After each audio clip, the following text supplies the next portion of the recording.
listen. Never in my life associated the word boring with baseball. We know what's up. Me? Yeah. Famous? Yeah. And I'm like giddy over there smiling like, we're about to win this shit. Did everyone give you crap? Give me a good host story. I'm not picking it up. We both love the game. We talk about it every day. Can't get enough baseball. Having some popcorn, you're fooling around your phone. I'd have to wait in line for 3 hours. Hang on, because it's about to be a wild ride. And welcome to another edition of West Coast Bias, World Series edition, because it's the World Series. And, as always, try to riff with different friends about, not only why baseball isn't boring, but about what's kind of going on right now, right? And so who better than a 13-year Major League Baseball veteran, guy that pitched in the postseason, knows a thing or two about kind of the stakes of what the Dodgers even have as far as expectations go somewhat. Different time, but, different era. But the Dodgers lore is Dodgers lore, right? So reached out to my friend Joe Beimel, and the legend of Joe Beimel himself joins us now. Joe, my friend, how are you? I am fantastic. Awesome to be talking to you, man. It's always great to riff with you when we text. That one of my favorite things to do is to text you and just talk the stupid shit that we talk. But to actually do it face to face, it's even better. So thanks for making the time, my guy. Let's start off with this. As of the recording of this, because this is going to come out the day of Game 3. Game 2, we saw something that Yoshinobu Yamamoto just went out there and just said, hey, my name is Yoshinobu Yamamoto, and you all are all about to learn who I am. And Canada is fully versed in what Yamamoto can do. For those, especially in the era that we're in, because for those that don't know, you are now kind of on the educator side, right? You're on the training side, the education side of baseball, which is very important. You got to keep your body right. You have to understand how the analytics work, all that stuff. For those that don't fully understand all that stuff, explain to us how special what Yamamoto did, pitching that complete game, no walks, all that stuff, how special that is to those that are just kind of glancing it over and looking at it as like, oh, it's just the Dodgers doing Dodgers things. Well, first of all, it's the second time he's done it. In the postseason, he's thrown 2 complete games. And it's just a time of year where obviously the stakes are so high, the stress is so high. You're going out there, you're obviously trying to do your best to help your team win, but he's just doing it on a level that most people can't do. It's the end of the year, you're tired. And he went out there, he set the tone, he did what he needed to do to get them back in this series. And by no means, if they were down 2-0, do I think that they would, be goners or anything like that. But he just went out there and pitched so well that it's just hard to not look at this guy and think he's one of the best pitchers in the league. No, and listen, the way he's dealing right now is next level, right? It's one of those where like when you kind of watch even just the efficiency of how he's pitching, when he started that 9th inning, I believe, and I may be wrong, but if I'm not mistaken, he was like 93 pitches in a World Series game. That's insane, especially against this offense that the night before they went out there and just went to town against this Dodgers, pitching staff as a whole.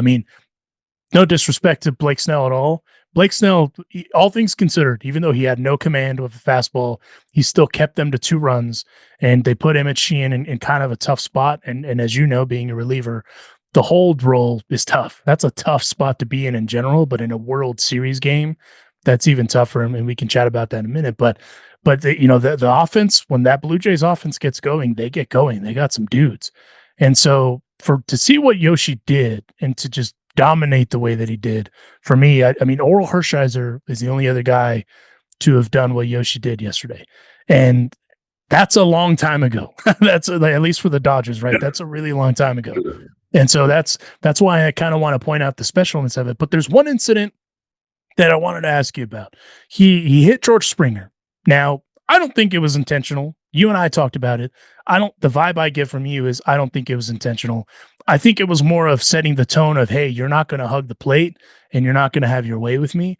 So So I'm gonna buzz you a little bit. Am I looking at it the same way? I would think so. I mean, I can't imagine, being in a 1-run game, it was up only the third inning or whatever it was, but I can't imagine like trying to throw at somebody and hitting them to, I don't know, do whatever you're trying to do. But there is the thing of pitching inside, and I think people forget about that. It's just because you pitch inside doesn't mean you're trying to hit somebody. You're trying to set the tone. You're trying to back him off the plate, or you might be trying to set up the rest of the at bat. And he is a hot hitter right now. So throwing inside is a thing. And just because you're throwing inside doesn't mean you're trying to hit somebody. You're trying to get close, and big league pitchers are good enough where you can get the ball close and back somebody off the plate. So, I don't think by any means was he trying to hit him on the hand, hit him on the wrist, wherever he hit him. But I do think he was trying to go in there, and it was the first pitch of the at bat as well. So you do want to work ahead in those situations. But I would not be mad about that at all. Even if I was pitching and I accidentally hit somebody in that situation, I really feel like that set the entire tone for the whole night. I think he just had, he had great stuff, obviously, and he can throw his splitter and his curveball and everything for strikes. So when, you get in that situation and he hits them, I think that's like, oh man, I think those guys were aware of that he's going to come inside, and then that opened up everything else for the rest of the game. I was thinking about this because I watched the game, of course, and I had no idea that there was going to be, I guess, kind of a halftime performance in a sport that doesn't have half times, quarters, halves, however you want to lay it out. And the Joe Bros, the Jonas Brothers, did a performance. And I was thinking to myself, like, what would I be thinking if I was Kevin Gausman, right? Because we all know this about all of us baseball players. We're dumb, and what I mean by that is we're just stuck and dense in our ways, the routine, everything from the meal that you have before the game on your go day to the way you put on your socks, the whole thing. So, I'm sure they knew that was coming, right? Because the game presentation, folks, TV will let you know. So it shouldn't have been a surprise. Even though if you have your opinions of it, like, hey, I don't think that's the move, but whatever, right? That's paying the bills. Do you think that threw off any sort of wrenches in any way, shape, or form for Kevin Gausman and kind of what he was doing? Or is it just one of those you just kind of roll with it and see how it goes?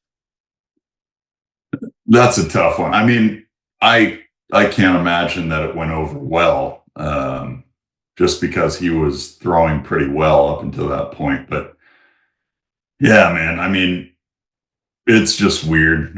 I just don't understand why that happened.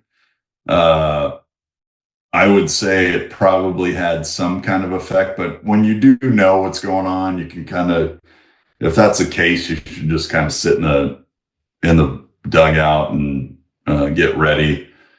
It is a playoff, so things are just so much different than the regular season. The regular season, you're in your routines. Like the game's going to start at 7:05. It's absolutely starting at 7:05. So these kind of things pop up like in the postseason, and you've got to kind of deal with them. I've never had to worry about the Jonas Brothers playing, like singing a song in the middle of a game. Played in the playoffs a little bit, had never been in the World Series, but those were just things that didn't happen when I played. So there's a lot to it. There's a lot more things you got to worry about. There's a lot more things you got to worry about with social media and attention here and there. So those things absolutely happen, and you'd like to think that it doesn't affect the game, but sometimes it just does. I know it's a different sport. But we were talking football a little bit ago before we started recording, and a friend of mine, Stevenson Sylvester, he played for the Pittsburgh Steelers, and we talked about, because he played in the Super Bowl when they faced the Packers right there. Go Pack, go. And he was saying like the one thing that everyone was talking about in the lead up to that was the halftime, right? Because they had do that. Everyone knows about the Super Bowl halftime show, the whole thing. Again, I know different sports, but baseball is obviously trying to do whatever they can to kind of get it back where it needs to be in the sense of popularity in the country with the generation, the younger generation, getting the kids to enjoy it, so on and so on. So I get what they're doing. Some older folks, a part of me too is like, what the hell are we doing? But I know why they're doing it, because they're trying to get more eyes on the game. But I thought about that though, because you obviously, what's coming, like when they tell you when you're getting ready for Super Bowl week, hey, halftime's longer. We're used to these 15-minute intervals. You go in for 10 minutes, you come out, you start warming up for a couple minutes, and then you go. Whereas during that time, they have a changeover because whoever's performing is doing what they're doing. It's longer. It's like all in. It's like a half hour, right? So it changes the routine a little bit. But as long as you know. And so that's what I was thinking. Like, because Gosman obviously is a starter. It's his go day. It's World Series. That's what he's focused on. Then all of a sudden you stop. Right. You stop for, even if it was, I think it was 10 minutes, like you stop for those 10 minutes, but that's still 10 minutes, right? That you were accounting for. And so that's the only reason why I'm thinking about it that way. Because again, this is this game that doesn't have halves. There's between innings, right? There's the 7th inning stretch, but those are all still the same amount of time. Just and really in the World Series, the big thing they do, and it's close home to me or close to home for me, the stand up for cancer thing. I think that's a great thing. It's great to see everybody do that because unfortunately we all know somebody that's been affected by cancer. But the Jonas Brothers thing, no pun intended, completely out of right field. Right. And so that's why for me, I was like, oh, and listen, the Dodgers will take whatever at this point, because I am convinced that a part of why the Dodgers offense is kind of slowing a little bit is the layoff. Am I, and you're more dialed into the analytics now, into everything, because the game has changed so much in a good way. But how much do you think that layoff is really affecting the Dodgers, having had 6 days off? Well, I mean, timing is everything. So I think there is no advantage that you have when you're sitting there waiting in baseball for somebody else to finish their series so you can play them. That's why the game is 162 games, because, during the season, you have all of these things, and it's that long for a reason, because you find out who the best players are, who the best teams are. If it was just 5 games, or it was 16 games, like, what is it now? 17, I think, in the NFL. They keep adding games, keep making them go to Europe and all kinds of stuff, playing on Thursday. And they're trying to make it 18 now. Yeah. And these guys get their butts kicked every single week. So I'm not a big fan of that. But anyways, back to baseball. It's not an advantage to sit there and wait for a team. It's a huge disadvantage, because your timing might get off. You might be locked in, and then all of a sudden you have a couple days off, and all of a sudden you can't hit anymore. And it happens for myself, like being in the bullpen. There was never a worse time when you didn't pitch for like 7 or 8 days or something like that. You're just used to throwing all the time. You're used to getting up, and you're used to warming up. And then all of a sudden you don't pitch for 7 days or 8 days. And you're like, oh man. And then you go in and you get your butt kicked a little bit, and you get your timing back. And then you're like, okay, I'm ready to go. But it's the same thing with hitters. It's tough to just, you're taking BP, you're not seeing 97, you're just seeing here, and you can try and recreate that with a pitching machine or whatever, but it's just not the same. You don't have the same adrenaline. So I just feel like anytime you have a layoff in baseball, it's not a good thing. With the postseason, and this is going to be kind of a bigger thing with the bullpen. The thing that's kind of come up with the bullpen all season long with the Dodgers, well, I wouldn't even say all season long, kind of like the last half, right, is just the inconsistency of the bullpen. It just really hasn't been what it should be. Thankfully for the Dodgers, the starting pitching has been elite, and they kind of got themselves right after some injuries. utilizing kind of the time. Like you were saying, it's a long season. Everybody's beat up right now. Everyone's kind of doing what they're trying to do to get themselves right. And you had the opportunity to face a juggernaut twice, actually, back to back in 08 and 09, the Phillies. Phillies went on to win in 08. They lost to the Yankees in 09, but I mean, they were still both juggernaut teams, right? And you're regardless of who the opponent is, to pitch in the postseason is very different than in the regular season. What is, like, I guess the easiest way to ask this for the person that doesn't fully understand kind of the psyche of that, what really is the difference of kind of preparation and even just how the bullpen operates going from the regular season, the regular 162, going into the postseason, whether it's the NLDS, the wild card, or the NLCS, or the World Series? Well, one of the biggest things during the regular season, obviously, you have so many games that, not to say that one game doesn't matter, because every single game, and we see this every year, it comes down to 162 games, and it decides who makes the playoffs. So you never want to say like, oh, one game doesn't really matter.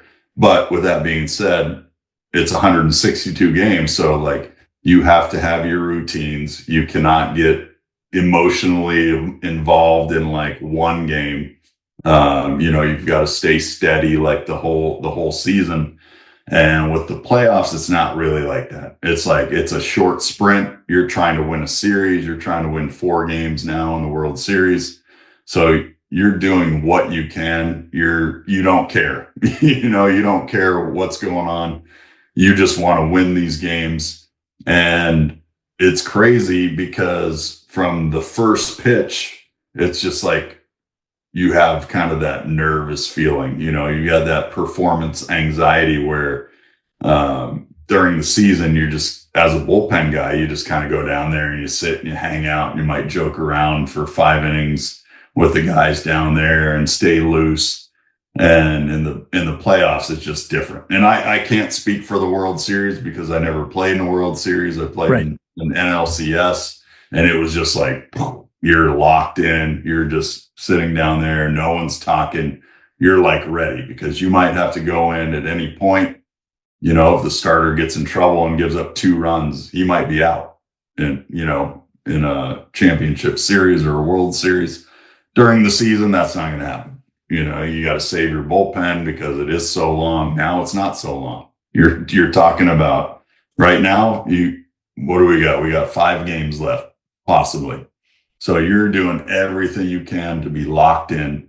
You want to be ready to go, and you're not going to be down there joking around. So like that mental aspect and that toll it takes on you in those situations is definitely a thing. So with the Dodgers, though, they're super fortunate. I mean, their starters are phenomenal.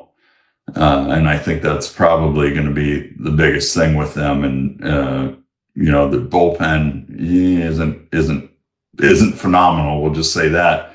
So I think those starters, if they can go like they have been, they're going to be in a really good position. So what you're saying is, in the postseason, and those of us that have been fortunate to be around the game, be around a clubhouse, the shenanigans that happen in a bullpen are not happening. Like, everyone's just hyper-focused.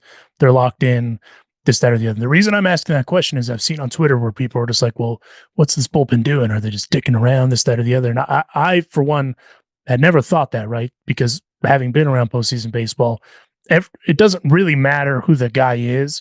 Everyone knows it's kind of, hey, it's go time, and it is what it is, right? It doesn't matter if you're jaw-faced Clayton Kershaw or if you're, the clubhouse guy, Kike Hernandez in this case, right? Like with this team, like everyone's just hyper-focused and they know kind of the task at hand. And is that kind of what I'm understanding? Yeah, for sure. I mean, if you're part of that postseason roster, that's one of those things where it's not a given. You might have played the whole season. Doesn't mean you're going to be on the postseason roster. There might be somebody who's hot at that point. And maybe they get put on who they were only up for a month or something like that. But you don't take it for granted. And you're ready to go. And sometimes that's not a good thing, because some guys need to be light and they need to be loose and they need to joke around. And not to say that you got to stop doing what you do during the regular season by any means. I mean, that's probably the epitome of setting yourself up for a choke or something like that. But, it is different. And if you try to act like it's not, that's where you're going to get in trouble, because you can feel the energy. You can feel, I mean, you even look at the games that have been in Toronto, people are up cheering in like a 3-2 count in like the first inning, second inning, third inning. That stuff doesn't happen during the season. And it's different. So if you can try and act like it's not different, but it is. So the best thing to do is just embrace it. And, if you're in the bullpen, just sit there, be ready. Because if your number gets called, you don't want to be the person that's not ready, at the biggest point that you've ever been in your career. Joe Beimel, 13-year Major League Baseball veteran, joining us here for a few more minutes on West Coast Bias. When you kind of look at the World Series as a whole, like I said this to our friend Tim Neverett a couple days ago, that I think that there's a lot more parallels between the Dodgers and the Blue Jays than I think we realized, right? Because I mean, the payroll, that's one of them, right? But when you look at it, kind of the roster, obviously it's not apples for apples, just because there's so many different, who can you comp Ohtani on that roster, right? But the culture, all that stuff, that's super important. But the experience, I think, is something that I think gets overlooked a little bit, because you have guys like Max Scherzer, you have, dudes like that, Clayton Kershaw, for both sides, things like that. How important, and I think where I'm going to go with this question, but how important is that postseason experience kind of factored into like how everyone goes about their stuff on a roster like that? Because we have to remember too, both of these rosters, that's one of the comps, they're both pretty young too. Like when you kind of look at the two rosters, and in order to kind of that's kind of what separates the teams, right? Is in some cases like who's going to win more games, but also how you're going to go about it the right way, if that makes sense, because there's going to be adversity along the way. Yeah, absolutely. I keep seeing this thing where it's like the David versus Goliath, like Blue Jays versus the Dodgers. That's not even a thing. I mean, they're a top 5 payroll. They didn't they win more games than the Dodgers? You know what I mean? So it's just like they're trying to play this role, and that's not even close to being a thing. Obviously, the Dodgers have playoff experience just last year. A lot of the guys with the Blue Jays don't. And sometimes that's a huge advantage. Sometimes it's not an advantage because there's a pressure on them and, they feel like they've got to win again. Blue Jays are like, oh, we've got nothing. And that's the thing. They're like, oh, we got nothing to lose. It's David versus Goliath. And like, no, you're kind of like Goliath's little brother, not really David. Let's get that straight. But, and another thing, like all of Canada, like just loves the Blue Jays. Yeah. Like, when I was with the Mariners, people would come down from, that area of Canada to they flooded the stadium when we played the Blue Jays when I was in Seattle. And it's like, you guys aren't even close to Toronto, where are you guys coming from? So I think with them, they have a great team, I think they've got a great chance, but at the end of the day, you look at the experience that the Dodgers have, you look at the roster that the Dodgers have, you look at the pitching that the Dodgers have, and if the hitting starts getting on board again like they were, it's going to be tough for them to win. I never count anybody out in those situations, but I just don't. And they have a good roster. They have a great lineup. I don't know if they have the pitching to get them through even the next game and the game after that, because 7-game series are so much different than a 5-game series. Like you have to have a full starting pitching rotation. So, like I said, I'm not saying it's a given by any means, but I think it's going to be tough for them. And I think the experience it isn't going to benefit them very much. So when you talking about the David and Goliath thing, right? Little Goliath, big Goliath. It's funny the way that the series kind of started is there, and I know the Blue Jays manager was jokingly saying this in media availability, right? But he's asking for Ohtani to give back the hat and the sweater that they gave Decoy. But obviously, any fan that didn't get Shohei Ohtani, from any club, they're going to obviously be bummed out, right? Especially when you go out and you see what Ohtani's doing. When you see that kind of stuff, is that something that the clubhouse kind of brings up jokingly? Because obviously they asked Ohtani about it, or is it just one of those where because these guys, the one thing we know about the Dodgers, the first three guys on that lineup card, they're as pro as it gets, right? They're not doing any kind of bush league stuff or anything like that. They're going out there and try to play the game the right way. Is that anything that you think that a clubhouse would bring up? Especially because, let's be honest, that '08 team that you were a part of with the Dodgers, they had some dogs. Like they had some dudes on that, some roughnecks even, right? And so very different time, but those dudes have also been around the block for a long time. So is that something that they would take into that clubhouse, or is it just something like, it's not out of sight, out of mind? Yeah, I don't think they really care. It's just, you didn't sign with him, you signed with us. So I don't think that doesn't really matter. It's too bad for them that he didn't sign there. They didn't get him. They would most likely be the team that would be tough to beat in this World Series, but that's not the case. And I don't think anyone in the clubhouse really cares. They're probably just sitting there like, oh yeah, we got him. He's our teammate. So tough luck for them. Now, and I wanted to ask you this too. As watching kind of the bullpen, the Dodgers bullpen. Obviously, they didn't have to go to that yesterday with Yamamoto, but with that first game, Emmett Sheehan gets put in that spot. Anthony Banda has a tough time. And it ends up just getting blown up, right? In that moment when you're in that bullpen and you're kind of seeing how that's going, what's the vibe like in the bullpen when something like that's happening? Well, you don't love it. You never like to see the guys in your bullpen getting blown up and not doing well. It's a cohesive unit usually down there, especially when you have a good bullpen. Everybody's pulling for each other. Like our bullpen in 2014 in Seattle was just probably one of the best. It was the best bullpen I've ever been a part of, but like one of the best bullpens that's ever existed, So when you're in those situations, everybody's pulling for each other and everybody's doing well, and you don't want to let anybody else down. And then I've been in bullpens that aren't great, but it's still the same thing. You hate to see it happen, even in those situations. And obviously you're trying to get a little bit of length. You're trying to not use your best guys to maybe save them for last night if you needed them, in a 1-0 game or 3-1 game. Obviously, and they didn't need them last night. They didn't need the bullpen, but that's not to say that that's not going to happen, the next day or the next day.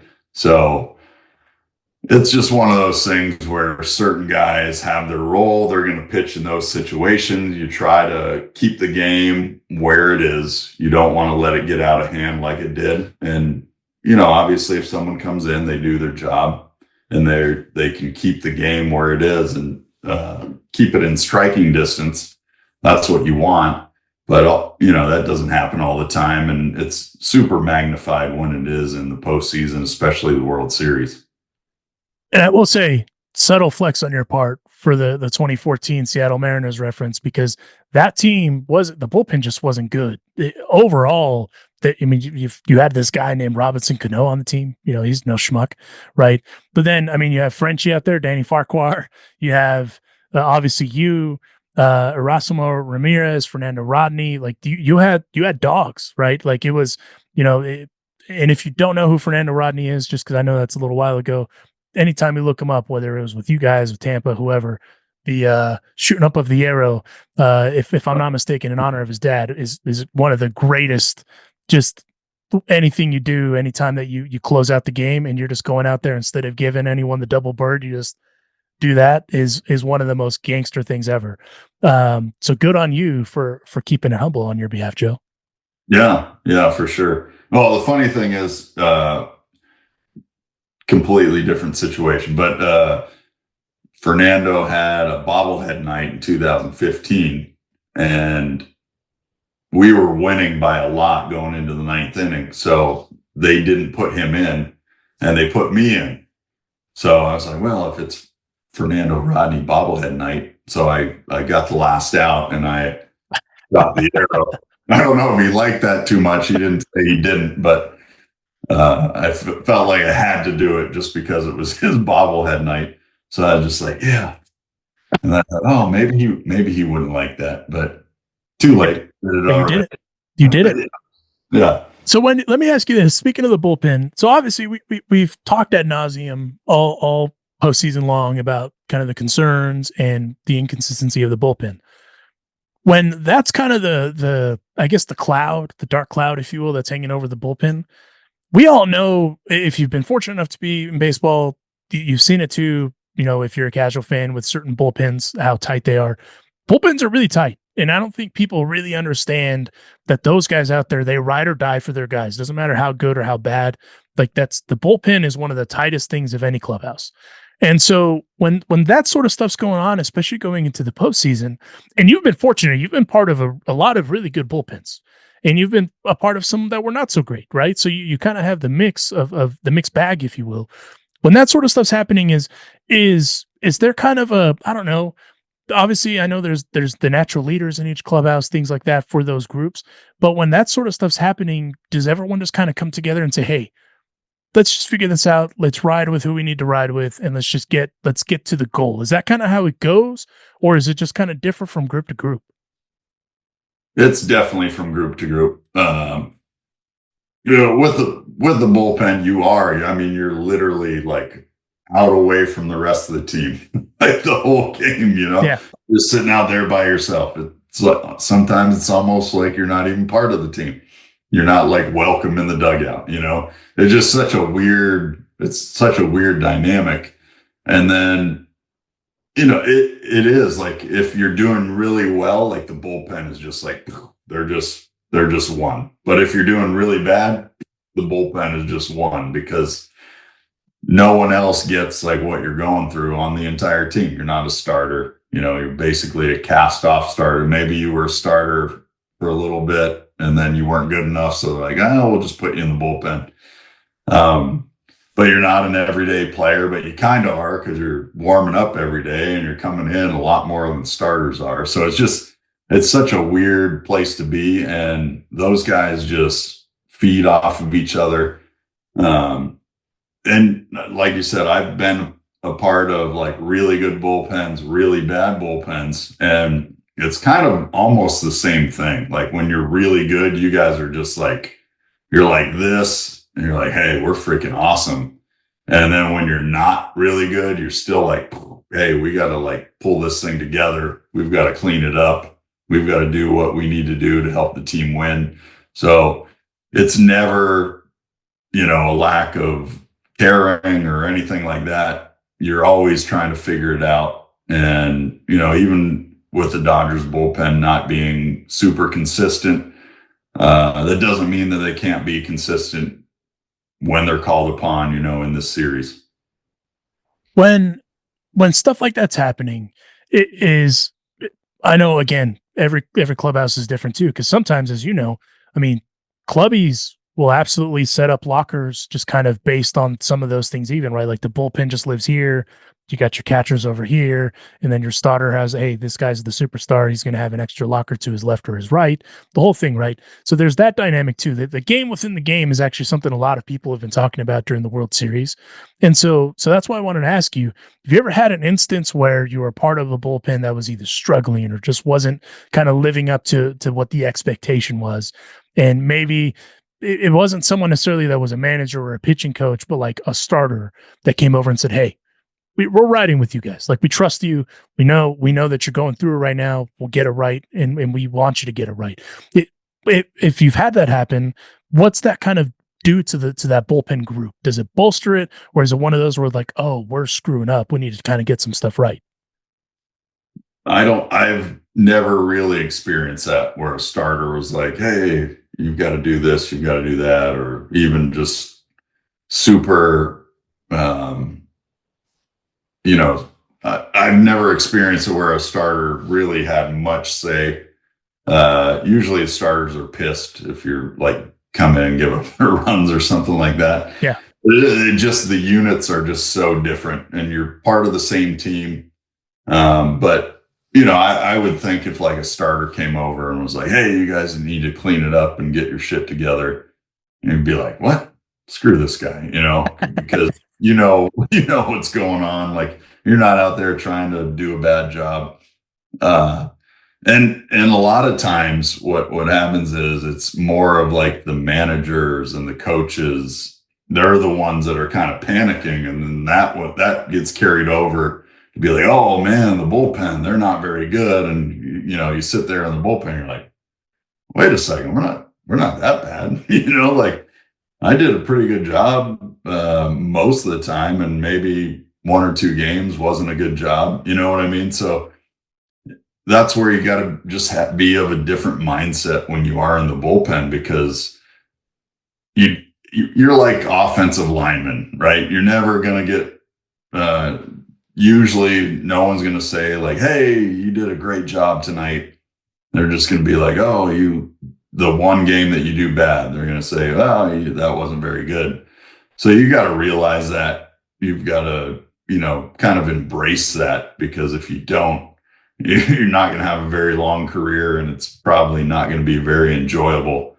And, when the stakes are where they are, it's just the way it goes. And it's like every other thing. So if your bullpen's not good, same thing. If the hitters aren't hitting, right? They're not going to carry the same burden as the bullpen. If you look at the Dodgers, they're not hitting right now, right? They're not scoring a lot of runs like they were all year, like they were first couple series, but no one's going like, oh man, the hitters, they're terrible. We need new hitters. They're going to cost us this series. But the bullpen is they might throw 20 great innings in the postseason and they have one bad one or two bad ones. Oh my God, the freaking bullpen blew it. They've been blown, you know what I mean? So you got to, as a bullpen guy, you've got to realize that stuff happens. And you can't have thin skin. So if you do, you're probably not going to last very long. But that's where also those guys set themselves apart from everybody else, to where if you can come in the postseason and maybe the bullpen's struggling and you can come in and solidify that, and maybe you're not, one of the main guys, but one of those guys the other night, they didn't do it, but if they could have come in and shut it down and get the team back in the game, or at least just shut it down so they had a chance, that could have solidified like their big league career. And not to say they're not going to be, longtime big leaguers, but those are just the things that happen in this game, and they're super magnified in the postseason. And if you can do well, then it definitely does well for your career.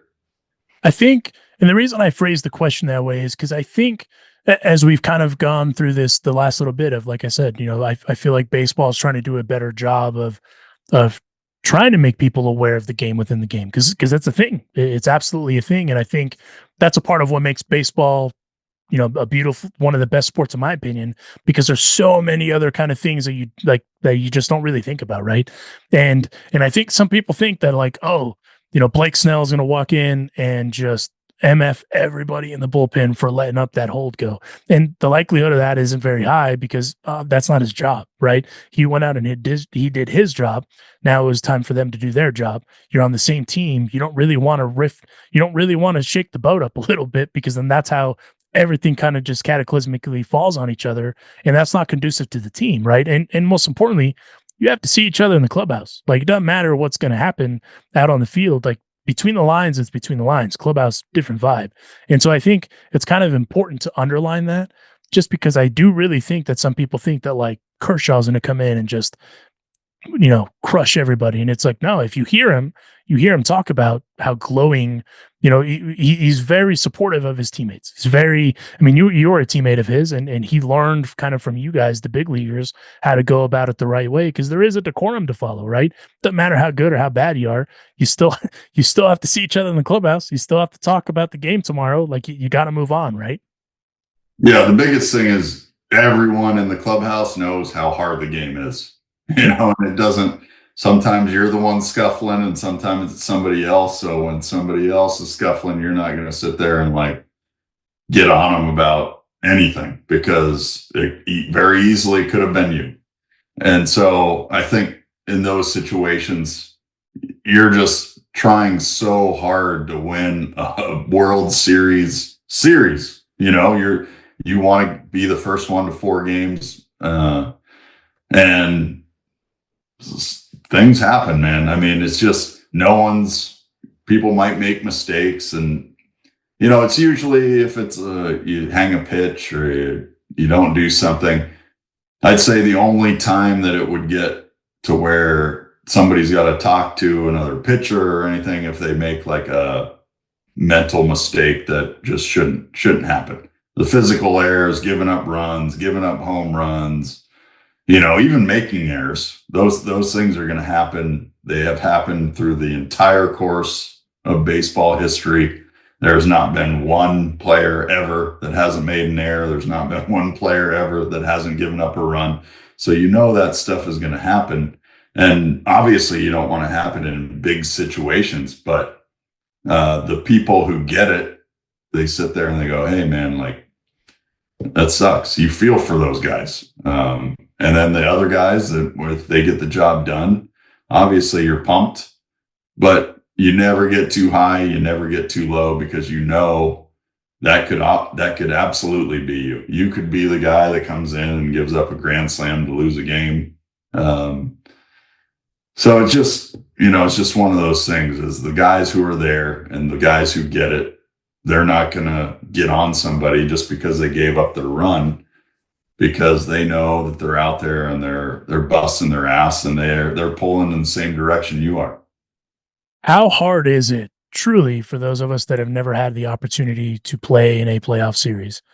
So educate me. How hard is it to actually win a playoff series, whether you're a giant favorite or you're kind of the in this case, using the baby Goliath example, right? Like, how hard really is it to win a playoff series? Well, none of it matters. If you're the favorite, if you won, you see it all the time. Teams win over 100 games and they lose to somebody who hasn't. So it's just a race to win the most games that you can to win that series.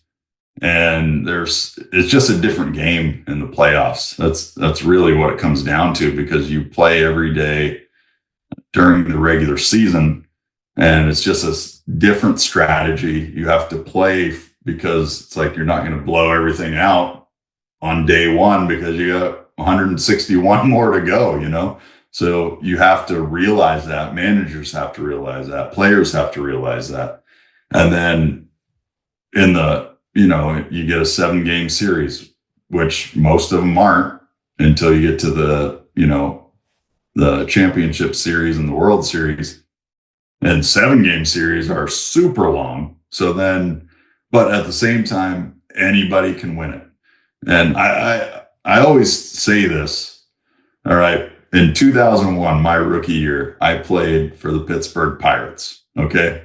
We lost 100 games that year, but we won 62 games. That's a lot of games to win. Yeah.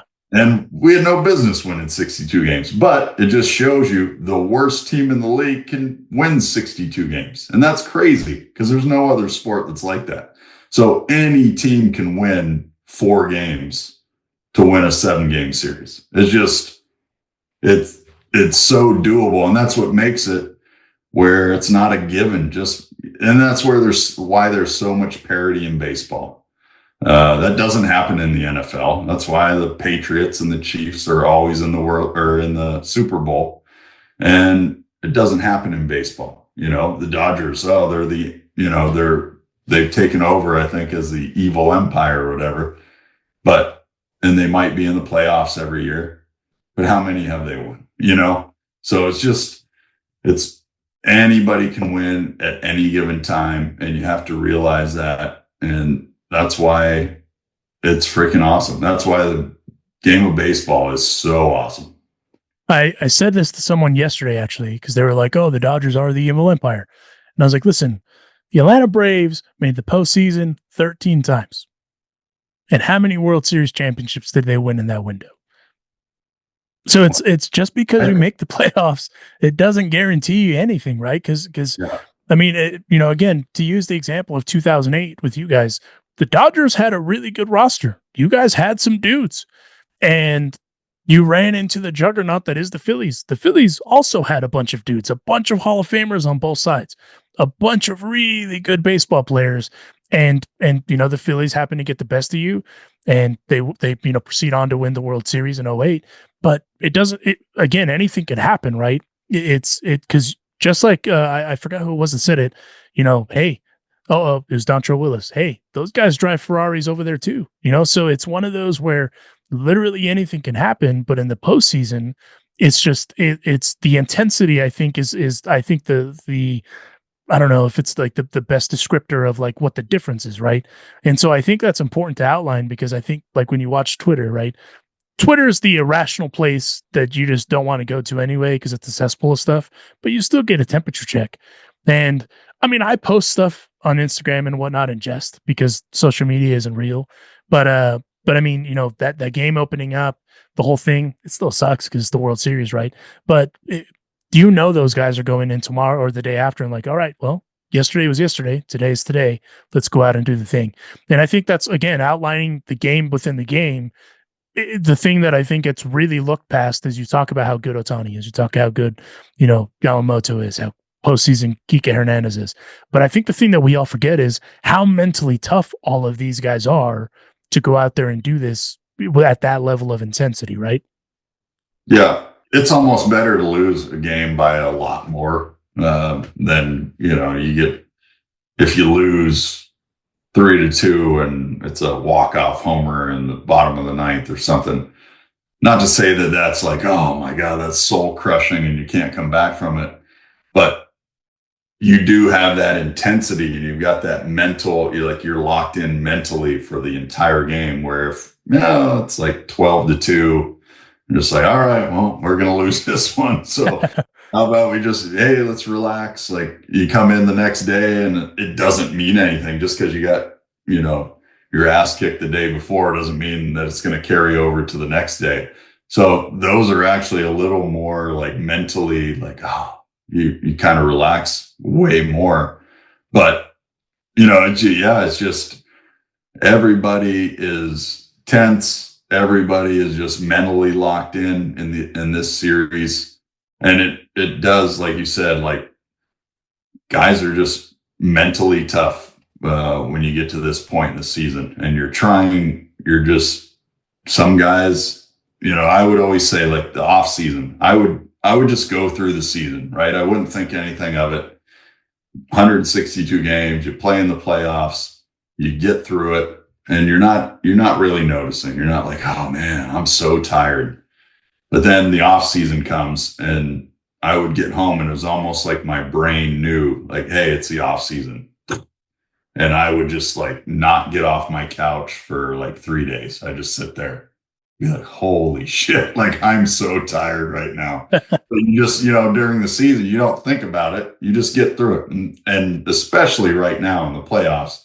These guys aren't even coming close to thinking of that. They're probably getting a new surge of energy. Pitchers, their arms are starting to feel better because they're getting a spike of adrenaline when they're getting warmed up or they're going out there. So these guys are locked in, and I don't think you're going to have to worry about, them getting tired or, not being focused for the games. Before I do the part of my job that I don't like to do with guys like you, and that's for a prediction, I'm going to ask you something that I've actually been curious about. You hear these guys talk a lot about the champagne parties, right? And how you got to savor them, got to enjoy the burn a little bit, the whole thing. you didn't get to do it you did it a few times, but you didn't get to do it as many times as a lot of these guys have.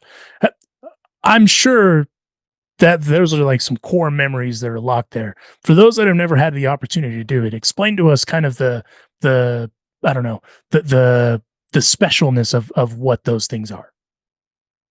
Well, the first time I got to do it, funny enough, it was 2004. I was with the Twins, but I had like total imposter syndrome because I didn't pitch. I was in AAA the whole year, got called up in September, and they clinched in Chicago. I say they, I can't even say we clinched in Chicago because I didn't do anything to help the team win. How dare you? It's a we thing, Joe. Yeah, for sure.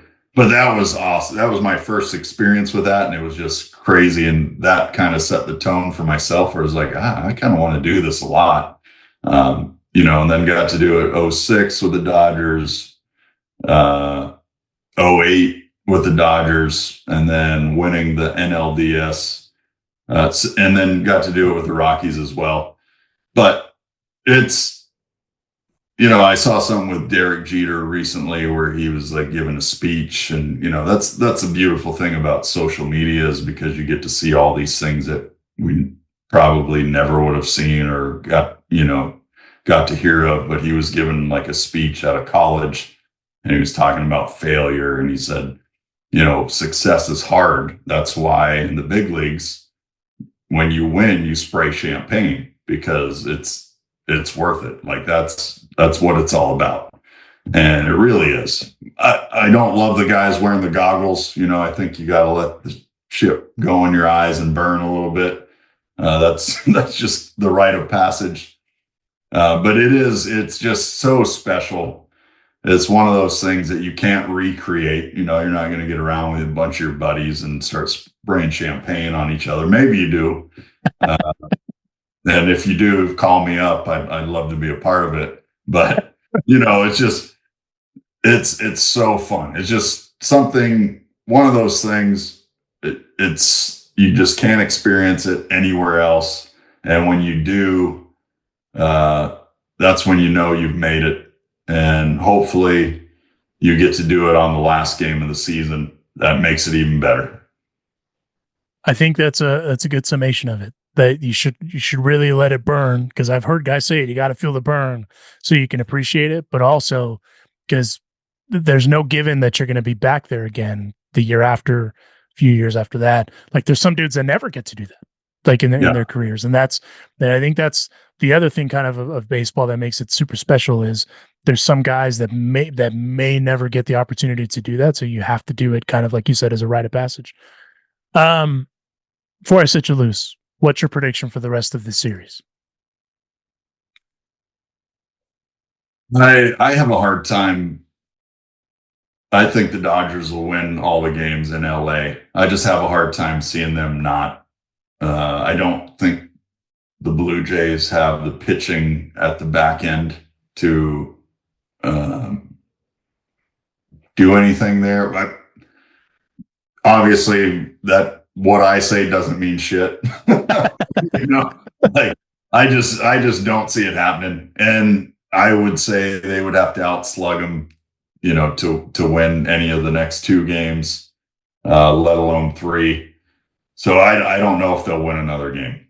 I think the Dodgers are going to probably win the next, 3 games. And if not, we'll see. But I don't see how they're going to do it.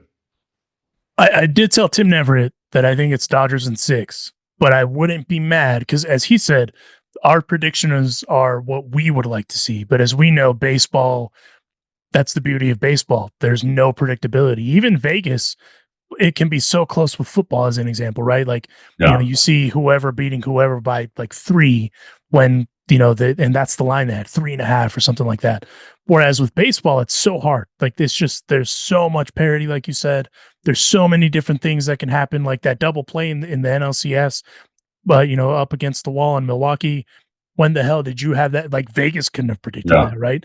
And so I think what I would like to see is, I wouldn't be mad if that scenario played out, because then what I would like to see is Clayton Kershaw right off into the sunset, literally and figuratively, getting the last out, 3 days from today when this podcast drops. And then we have a championship and everyone has burnt eyes from champagne. I would not be mad about that. Yeah, I wouldn't either. And, this is also one of the cases where I want the Dodgers to win. So if you're asking me for like a prediction from somebody who doesn't have a vesting interest in the Dodgers winning, and not to say I don't have any vesting interest, but I want them to win. So I'm just super positive. Same reason I think the Steelers are going to win tonight against the Packers. And if this comes out later, we'll see how that unfolded. But well done. Well done, sir. I'm an optimist. I want my teams to win, and I'm always going to believe that they're going to win. Same reason. It's the only reason I played for so long, because I probably had no business playing as long as I did with the talent level I had, but I had, confidence and believe that I was going to do it. So it's kind of the same with my teams. I want them to win. And by no means would I ever sit there and go like, oh, well, they're in trouble. No, you got to be positive. You got to keep the hope up. But with that being said as well, I think logically, I think that the Dodgers, they're going to win the next 3. And if it's not the next 3 in a row, if they have a hiccup in there, it won't be, too soon after that they'll close the World Series. 3 things. One, as Dan Patrick said once, the incomparable Dan Patrick, not to be confused with the Attorney General of Texas. He played at Dayton, played basketball at Dayton. If you know anything about the Midwest, they are insane about basketball. And even he was like, sometimes you outkick your coverage and you have to enjoy that. We've been fortunate to outkick our coverage, Joe. And that's something that we should absolutely tip our caps on, because we have no business doing the things that we do for a living. And you know what? That's what makes life beautiful. Number 2, well done on the subtle flex of throwing the Steelers thing in there. Subtle shade. As I said on Instagram earlier today, your true friends will throw subtle shade, and that's real to friend affection. And number 3, this is West Coast bias. So of course, there is a certain level of bias towards the royal blue. And as a colorblind person that can really only tell that this is really blue and everything else doesn't matter, I support that, and I'm here for it, Joe. Yeah, absolutely, man. I also noticed the Gaslight Anthem banner you have back there. I don't know if a lot of people who are watching this know anything about that band, but I really love them. They're a great band, great friends, good dudes. They are the pride of Red Bank, New Jersey. If you have not listened to them, please go listen to them. They're incredible human beings as well. A good catch by Joe Beimel. Joe, where can the people find you if they want to follow you? Because you are a great follow on the social media. Usually just Instagram. I think it's Joe Beimel 97. I have 2 businesses, Beimel Elite Athletics in LA and Texas. They're also on Instagram. And then I think recently I've been on Facebook a little more often, just because of the stuff I put on Instagram automatically goes on Facebook. Yep. So, you can find me there. Find him, follow him. He's a great follow. If you were lucky enough to see over the summer the struggles that he had with hauling a trailer with an electric vehicle, it was quality content. Yeah, that was tough. I will not be doing that again. Sidebar. When I saw that, I sent him a text of me hauling my RV, not in an electric truck. And I was like, bro, this is great. I didn't have to stop anywhere. I just gassed up and I was moving along my way. But please go follow him. He's a great follow. And Joe, as always, I always appreciate the conversation, shooting the shit, talking shop. You're one of the best. And I appreciate you, my friend. Thank you. Well, thanks, man. Thanks for having me on. I always appreciate it and always love talking to you. This is Baseball Isn't Boring, West Coast Bias, presented by by Baseball Isn't Boring. It's Joe Kelly and friends trying to go on a mission to show everyone that baseball isn't boring. So I hope we did that today. If you're not following our socials, please follow them. BB Isn't Boring, Baseball Isn't Boring. You can find us on the YouTube, Instagram, the whole thing. Give us a follow. For now, Dodgers in 6, maybe maybe sooner. We'll see how it goes. But we'll circle back. We'll stick a pin on that. How about that? We'll stick a pin in that, and we'll chat about it here in a few days.